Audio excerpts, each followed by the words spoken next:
Bourgouin, and I'm working with the ServeHAITI at the Central Health Center.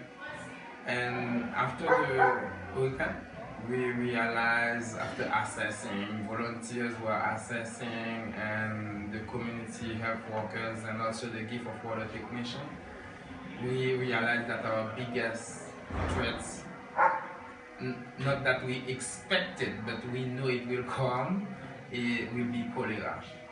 Because of all the rain that we have during the weekend and the lack of hygiene in our community.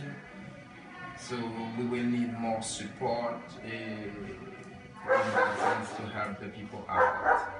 Meaning we will need more gift of water filtration system, meaning that we will need more well drilled in the region, and meaning we will need more gift of water technicians too, and more aquata, more materials to treat water.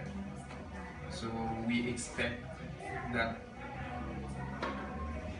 with your good help that you will continue to support our efforts to help those people, because they are desperate and our vulnerability will create problem for us in the very near future.